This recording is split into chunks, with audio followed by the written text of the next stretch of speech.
गुड़िया देवी जिंदाबाद जिंदाबाद जिंदाबाद। आपका सरपंच कैसा हो?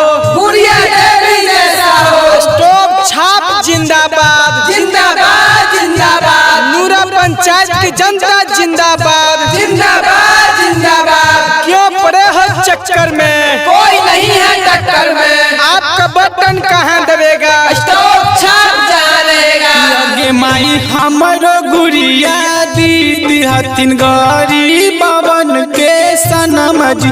आज सुनल ही नूरा पंचायत में बड़ी न के नम जी। आज बड़ी न के नम जी। असतो पछपनी सनम जी। क्रमांक संख्या एक पर दबई ह चाचा बटा मामा जी। आज सुनल ही नूरा पंचायत में बड़ी न के मामा जी। गुड़िया देवी जिंदाबाद जिंदाबाद जिंदाबाद। आपका सरपंच कैसा हो? गुड़िया देवी जैसा हो। स्टोव छाप जिंदाबाद जिंदाबाद जिंदाबाद। नूरा पंचायत की जनता जिंदाबाद जिंदाबाद जिंदाबाद। क्यों पड़े हो चक्कर में? कोई नहीं है टक्कर में। आपका बटन कहाँ दबेगा? स्टोव छाप जानेगा।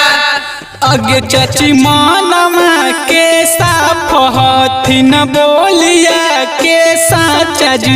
आज साभनाली गली करई तुन गावे गावे पाका जी। आज गुड़िया दीदी अच्छा जी। आज बोलिया बोलथुन साचा जी। क्रमांक संख्या एक पर दबई ह चाचा बटा मामा जी। आज सुनल ही नूरा पंचायत में बड़ी न के मामा जी। गुड़िया देवी जिंदाबाद जिंदाबाद जिंदाबाद। आपका सरपंच कैसा हो?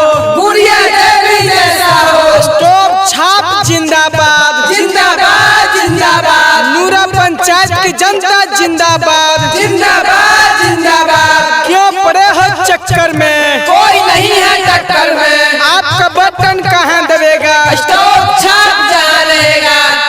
आज चाचा महाजदुर किसान साभे दी है न के भोटा बाजी। आज वोटर ID कार्ड बनई तुन वृद्धा पेन सनम जी।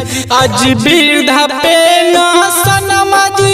आज पाका के मकनम जी। आज फिर से बनई है चाची गुड़िया दीदी के सरपंच बाजी। आज सुनल ही नूरा पंचायत में बड़ी न के मामा जी। गुड़िया देवी जिंदाबाद जिंदाबाद जिंदाबाद। आपका सरपंच कैसा हो? गुड़िया देवी जैसा हो। स्टोव छाप जिंदाबाद जिंदाबाद जिंदाबाद। नूरा पंचायत की जनता जिंदाबाद जिंदाबाद जिंदाबाद। क्यों पड़े हो चक्कर में? कोई नहीं है टक्कर में। आपका बटन कहाँ दबेगा? स्टोव छाप जानेगा। आगे माई गाँव गाँव नल जल देख लगबाई जी। आज घरे घरे पूछत चलथिन कौन ऐसन दुखबा जी। आज कौन ऐसन दुखबा जी। आज मिलत सबके सुखबा जी। आज फिर से बनई है चाची गुड़िया दीदी के सरपंच बाजी। आज सुनल ही नूरा पंचायत में बड़ी न के मामा जी।